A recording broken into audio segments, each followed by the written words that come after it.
जाएगी।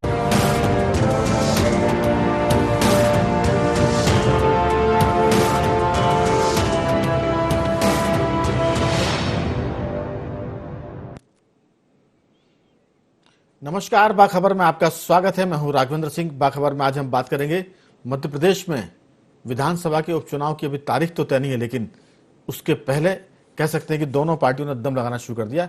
बीजेपी पहले से दम लगा रही थी, लेकिन कांग्रेस के बारे में अगर कहें तो अभी कांग्रेस अपने उम्मीदवार की तलाश में है। उसकी वजह ये कि कांग्रेस के प्रत्याशी सभी कांग्रेस भाजपा में चले गए हैं। ऐसे में कांग्रेस के पास सेकेंड और थर्ड लाइन बची है। अभी तक जो हमारे पास खबरें वो ये बताती हैं कि कांग्रेस के पास कई सीटों पर प्रत्याशियों की कमी है या टोटा है।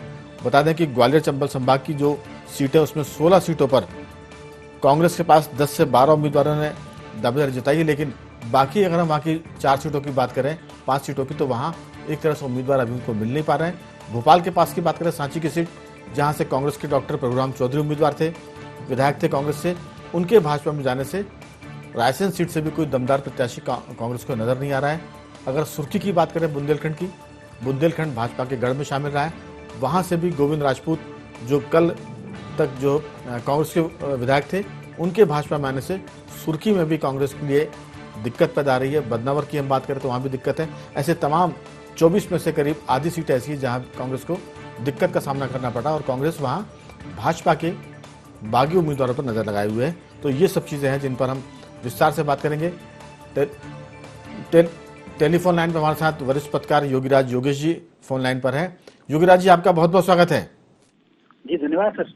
दरअसल अभी तारीख तो नहीं आई है लोकसभा विधानसभा चुनाव की, लेकिन कह सकते हैं कि बीजेपी के साथ साथ अब कांग्रेस ने भी कमर कसना शुरू कर दिया है और उसने उम्मीदवारों की तलाश प्रारंभ कर दी है। अभी उसकी नज़र जहां कांग्रेस कमजोर है वहां भाजपा के जो बागी हैं उन पर वो डोरे डाल रही है। उम्मीद करते हैं कि कुछ उसको सफलता मिले, लेकिन अभी तक जो सीन सामने वो ये कि भोपाल के पास की सांची, बुंदेलखंड में सागर के पास की सुर्खी विधानसभा सीट और बदनावर, ये 3 ऐसी सीटें हैं जहां कांग्रेस के पास प्रत्याशी नहीं है। इसके अलावा चंबल संभाग की भी करीब 4-5 सीट ऐसी बताई जा रही है जहां उसे उम्मीदवारों का टोटा है। आपकी राय? भाई बिल्कुल सही कह रहे हैं राघवेंद्र जी। आप इस समय इस चुनाव में सबसे ज्यादा चुनौती का सामना करना पड़ रहा है कांग्रेस को, क्योंकि जो इसके कांग्रेस के जो कैंडिडेट थे वो सबके सब बीजेपी में आ गए। हालांकि इतना आसान नहीं है, क्योंकि क्या है कि बीजेपी के भी जो बागी हैं उनको संभालना बीजेपी के लिए भी चुनौती वाला हो रहा है इस समय, और कांग्रेस उन पर डोरे डाल रही है। जहाँ तक आपने सुर्खी दो 3 सीटों की आपने बात की, अब सुर्खी में पिछली बार 2018 में पारुल साहू का टिकट काट के लक्ष्मी नारायण यादव के बेटे को टिकट दिया था और वहां से गोविंद राजपूत जीते। तो वहां दिक्कत ये है कि बीजेपी पारुल साहू को कितना मना पाती है। ऐसे ही आप ग्वालियर में जाओ, ग्वालियर में प्रद्युम्न सिंह तोमर जयभान सिंह पवैया को हरा के चुनाव जीते थे। हालांकि जयभान सिंह पवैया अभी तो मान गए, लेकिन सेवोटेज नहीं करेंगे, इसको थोड़ा सा संदेह लगता है। यही आप प्रभुराम चौधरी और गौरीशंकर शेजवार की जो सीट रही है सांची, वहाँ पे भी यही हाल है। वहाँ गौरीशंकर शेजवार पर और उनके बेटे पर डोरे डाल रही है कांग्रेस। तो वहाँ जो भी नंबर 2 थे उन सब पे कांग्रेस डोरे डाल रही है। तो कांग्रेस के पास प्रत्याशी का टोटा तो है, लेकिन एक चुनौती ये भी है कि वो बीजेपी के जो बागी हो सकते हैं या बीजेपी के जो असंतुष्ट हैं वो भी बीजेपी के लिए चुनौती बने हुए हैं। तो मामला बड़ा पेचीदा है। एकदम से ये नहीं कह सकते कि हालांकि कांग्रेस को कैंडिडेट नहीं मिल रहे, लेकिन मैं ये कह रहा हूँ कि कई जगह बीजेपी के बागी चुनौती बने हुए। और ग्वालियर चंबल अंचल में तो बड़ी विचित्र स्थिति है, क्योंकि वहाँ बीएसपी के जो कैंडिडेट हैं वो कई सीटों पर नंबर 2 पे रहती। तो बीएसपी भी एक बड़ा फैक्टर होगा। हालांकि वो किसको नुकसान, कांग्रेस को ज्यादा नुकसान पहुंचाएगी, लेकिन बीएसपी ग्वालियर चंबल अंचल में, क्योंकि उत्तर प्रदेश से लगा हुआ और बीजेपी की, और 2018 में 2 या 3 नंबर पे बीएसपी के कैंडिडेट रहे थे, तो बीएसपी भी एक बड़ी चुनौती होगा। हालांकि कांग्रेस को कैंडिडेट नहीं मिल रहे, लेकिन कहीं इधर से किसी को डोरे डाल के, कहीं बीएसपी लोगों को पटा के, कहीं बीजेपी के असंतुष्ट पर डोरे डाल के वो चुनौती को कम करने की कोशिश कर रही है जी। तो कुल मिला के अभी जो कांग्रेस के सामने है वो ये दिक्कत नहीं कि उसके पास बिल्कुल ही कोई माने प्रत्याशी नहीं, लेकिन जहां तक मैं समझता हूं उम्मीदवारों की बात है, कांग्रेस की सेकंड लाइन भी स्ट्रांग होगी, थर्ड लाइन भी स्ट्रांग होगी, लेकिन वो चाहते हैं कि ऐसा उम्मीदवार उनको मिले जो बीजेपी को टक्कर दे पाए, इसलिए वो बागियों की तरफ ध्यान देने की कोशिश कर रही है। जी योगीराज जी। नहीं आप सही कह रहे हैं, क्योंकि क्या है कि कांग्रेस की सारी उम्मीदें असंतुष्ट और बागियों पर ही डिपेंड करती हैं। क्योंकि अभी तक, उस समय तक जो पिछले 15 सालों से कांग्रेस के लिए संघर्ष कर रहे थे, जो कांग्रेस के जो कद्दावर नेता थे, जो बड़े नेता थे जिनको टिकट दिया गया था, वो सबके सब अब बीजेपी में शामिल हो गए। तो कई सीटों पर इनके लिए बड़ी चुनौती तो ये आप बिल्कुल सही कह रहे हैं। बदलावर की भी आप बात करें तो राज्यवर्धन सिंह बस्तीगांव जो है वो बड़े चेहरे थे कांग्रेस के, और बड़े मार्जिन से पिछले चुनाव में जीते थे। इस बार वो बीजेपी के टिकट पर लेंगे, वहाँ पे कांग्रेस का कैंडिडेट कौन होगा, सावर में कांग्रेस का कैंडिडेट कौन होगा, ग्वालियर में कांग्रेस का कैंडिडेट कौन होगा, ये बहुत बहुत चुनौतीपूर्ण सीटें हैं जहाँ पे कांग्रेस को बड़े चैलेंजेस का सामना करना पड़ेगा। कांग्रेस की उम्मीदें पूरी जो पूरी असंतुष्टों पर बीजेपी के बागियों पर टिकी हुई, क्योंकि कांग्रेस की सेकंड लाइन सीट पर तैयार नहीं हो पाई। आपने एक बात बीच में कहा था कि बसपा और सपा के भी जो उम्मीदवार हैं, क्योंकि सपा बसपा ने भी इलेक्शन लड़ने का फैसला किया है, तो हो सकता है कि कांग्रेस ये भी करे कि जहां जहां बसपा के जो उम्मीदवार सेकंड लाइन के हैं उनको भी तोड़ सकती है, क्योंकि चंबल क्षेत्र में जो कमजोर वर्ग है और मजबूत वर्ग के बीच की बड़ी पॉलिटिक्स चलती है, तो वहां दलित के मैदान में आने से, यानी बसपा के मैदान में उतरने से कांग्रेस को थोड़ा सा घाटा रहेगा, क्योंकि जो दलित वोट बैंक है वो कांग्रेस का बसपा में चला जाएगा या बसपा उसको छीन लेगी। तो यहाँ कहीं ना कहीं कांग्रेस ये कोशिश करेगी कि या तो बसपा के कोई बागी हो, सपा के बागी हो या भाजपा के बागी हो, इसके बाद वो सेकंड लाइन में अपने जो उम्मीदवार है उन पर मेरे ख्याल से दाव लगाएगी। हाँ, आप ये ठीक कह रहे हैं। और क्योंकि क्या है कि ग्वालियर चंबल अंचल में बीएसपी का प्रभाव भी है जी। मैंने बताया कि पिछले चुनाव में कम से कम 10 सीटें ऐसी थी बीएसपी की जो सेकंड या थर्ड पे रहे थे बीएसपी के कैंडिडेट। तो जो बीएसपी के कैंडिडेट सेकंड या थर्ड पे रहते। बिल्कुल, मैं आपका लौटता हूँ। हमारे साथ वरिष्ठ पत्रकार देवदत्त दुबे जी टेलीफोन लाइन पर है। देवदत्त जी, आपका बहुत बहुत स्वागत है। जी नमस्कार राहुल जी।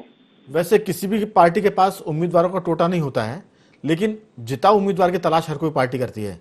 इस बार उपचुनाव जो होने जा रहे हैं 24, उन 24 उपचुनाव में कांग्रेस के पास थोड़ी सी दिक्कत ये आ रही है अभी कि उसे जिताऊ चेहरे की दरकार है, और वो चेहरे वो भाजपा से ढूंढना चाहती है, क्योंकि उसकी जो सेकंड थर्ड लाइन है उसके बजाय वो पहले दाव लगाएगी बीजेपी का कोई बागी हो।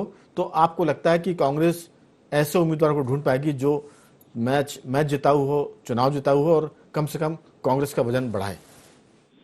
जी, कांग्रेस इसी तलाश में है, और कुछ तलाश उसकी पूरी हो रही है जो भाजपा के बागी हैं, जो 2018 में चुनाव लड़े थे। अब चूंकि उन सीटों पर भाजपा में जो कांग्रेस के बागी आए वो चुनाव लड़ेंगे, लेकिन पार्टी को एक डर है कि जो दल बदल का वो मुद्दा 24 सीटों पे बनाना चाहती है, कहीं वो मोथरा ना पड़ जाए कि आप भी भाजपा से लाए हुए लोगों को लड़ा रहे हैं। तो प्रत्याशी चयन उन सीटों पे ज्यादा मुश्किल हो रहा है जहाँ जो वजनदार कांग्रेसी थे और जो अब बदल जैसे सुर्खी है, 20 साल से गोविंद राजपूत वहाँ चुनाव लड़ रहे हैं। तो वहाँ कांग्रेस से लगभग खत्म थे, अधिकांश लोग सब भाजपा में शामिल हो गए, और अब गोविंद राजपूत ही भाजपा से लड़ेंगे तो वहाँ प्रत्याशी चयन करना मुश्किल होगा, क्योंकि वहाँ राजेंद्र मोकलपुर पहले कांग्रेसी थे जो भाजपा में आ गए, लक्ष्मी नारायण यादव। लेकिन देवदत्त जी, सुर्खी में यह भी है कि जो पारुल साहू उम्मीदवार बीजेपी के चुनाव हार गई थी वो भी बागी हो सकती है। हालांकि हम किसी की पार्टी के प्रति जो भावना है उस पर संदेह नहीं कर रहे हैं, लेकिन उनके बारे में कई बार पार्टी से तालमेल, जब वो विधायक रही थी तब भी कई बार दिक्कत आई थी, बहुत सारी शिकायतें आती थी। पारुल साहू को पार्टी से शिकायत थी और पार्टी को पारुल साहू से शिकायत थी। जी, आप बिल्कुल अब इसमें संकोच मत करिए, अब दल बदल का चस्का प्रदेश की राजनीति में लग चुका है। आप संकोच कर रहे हैं, आप देख रहे हैं कि दलों के जो नेता है उनको कोई संकोच नहीं है। आप कल्पना करिए, कुसमरिया जी भगवाधारी थे, कितने सांसद बीजेपी में रहे, विधायक रहे, केंद्रीय मंत्री रहे, उन्होंने 1 मिनट में पार्टी छोड़ दी थी। संजय शर्मा, ऐसे कितने लोग 2018 से जो शुरू हुआ है, और अभी जिस तरीके से 22 विधायकों ने छोड़ी है, सिंधिया जी ने पार्टी छोड़ी है।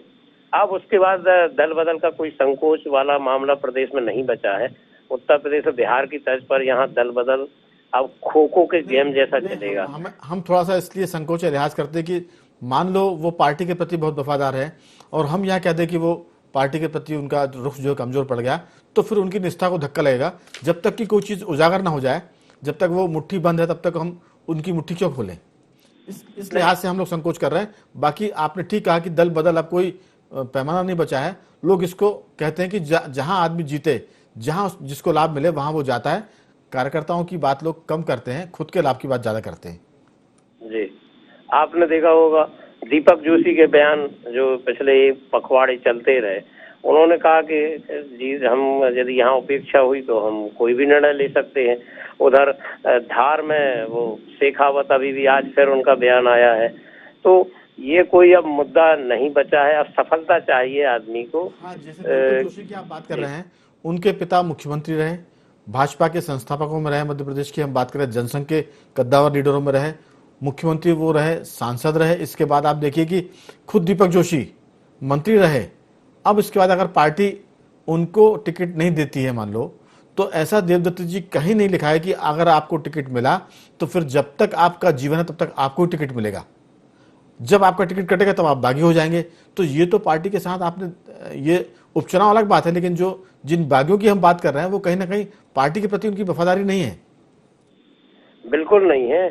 आप एक था दौर जब वो सिद्धांत और निष्ठा के लिए आप देखिए कि कांग्रेस का टिकट एक समय जीत हुआ करती थी, लेकिन तब भाजपा में 2 सीटों वाले जब लोकसभा में थे तब भी लोग संघर्ष करते थे और लड़ते थे, लेकिन अब वो बातें नहीं है। इसमें कुछ देवदत्त जी अब वो बातें नहीं है, लेकिन उन बातों के मायने अभी भी हैं। हम इस पूरे मुद्दे पर विस्तार से बात करेंगे, लेकिन अभी एक वक्त हो रहा है छोटे से ब्रेक का। देवदत्त जी, योगेश जी, आप टेलीफोन पर बने रहिए, बहुत जल्द लौटते हैं।